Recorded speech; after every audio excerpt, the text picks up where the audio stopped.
Welcome back to Inside Post Challenge, part of the Road to the Breeders' Cup, sponsored by Adequan. It's Breeders' Cup Saturday at Santa Anita Park.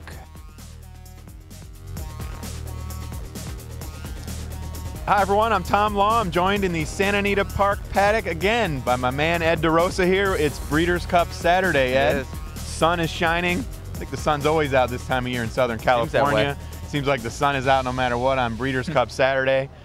It was a good day yesterday at the races. Some people did good, some people did bad. Ed, what do you think about today? Today I think is a very competitive day of racing. I really haven't heard that one horse that everyone's zeroing in on. We've had that before with, say, Islington in 03, Ouija Board a couple of the years she won. But this year there's really knocks on all the favorites, although they could win. It's going to be a great day of racing, and the nightcap of the Breeders' Cup program anyway, the Classic, figures to be a real barn burner. Yeah, all eyes on Zenyatta. I saw some signs being passed out earlier, pink signs that say go Zenyatta go, or something along those lines. Girl power. Girl power. All eyes are on Zenyatta, kind of the year of the female. No Rachel Alexandra in here in the Breeders' Cup Classic, but we do have a good field. Nice field. Yeah. I'm leaning towards Colonel John in there. A lot of people, he's kind of the horse that flies under the radar. It seems like going into big races, he was under the radar before he won the Travers last year. Ran a good race last time out in the Goodwood. Comes into the Breeders' Cup maybe a little bit under the radar.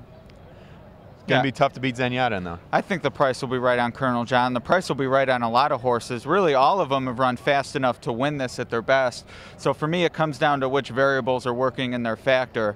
On Championship Friday, all the main track winners and second place finishers had prepped on synthetic, so that certainly has to be a factor in your handicapping. The other thing is 1.25 miles. Zenyatta's never done that before. Girolamo's never been around 2 turns. So there's certain variables there. That's why I went with Einstein, who not only has won at 1.25 miles on synthetic, he did it at this very track. I'm hoping he replicates that and is a winner. I think he'll be a square price, but really whatever your opinion is, even if it's Zenyatta, 7-2 on an undefeated champion, you know, can't blame you for going in any direction. Yeah, you mentioned the dirt and the synthetic. I think I was just talking to Mark Simon, editor-in-chief of Thoroughbred Times.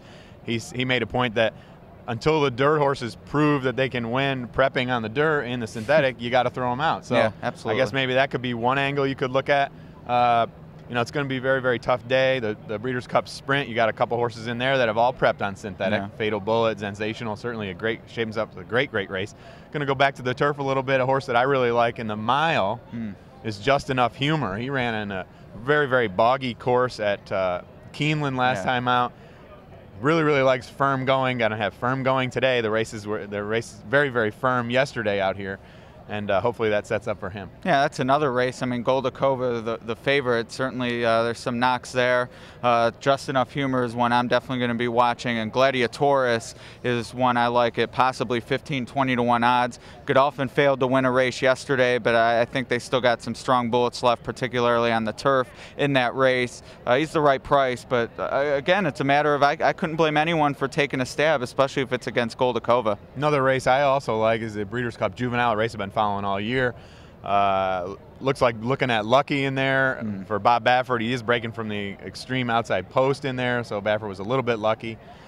But he's going to look to get lucky with looking at Lucky. Ed, you've been covering following the Breeders' Cup Turf. That's right. All year. It's one race we haven't really mentioned yet.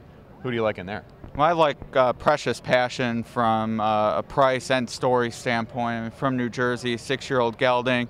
And really, in terms of a fun racehorse to watch, a turf horse who takes the lead like he does and opens up on the backstretch is a lot of fun to me. And I have to think he'll go on with it a little better than Careless Jewel did yesterday in the Ladies Classic. I expect Precious Passion to be up by open lengths turning for home. And it's the horse who might be in last place turning for home who might run him down, last year's winner and champion Conduit.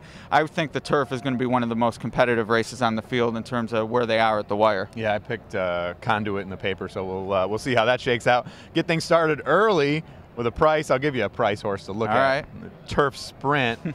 Take a look at Square Eddie in there. You know, the form doesn't really indicate that he's maybe sitting on his best race, but that race has got to be a for a bomb, and I'm just looking for a horse that has a little bit of back class in there, and Sure. I landed on Square Eddie. Well, last year the favorite Fleeting Spirit was 4-1. She's in the male sprint on Pro Ride this year, but yeah, I mean that race, it's wide open to me. I'm going very deep in my pick 4, so I'll include Square Eddie. If you like them, that's enough reason for me. Well, we talked about just about every horse on the card. Yeah, we Talked sure about did. every race on the card. Almost. Enjoy the races. Good luck with Breeders' Cup Saturday.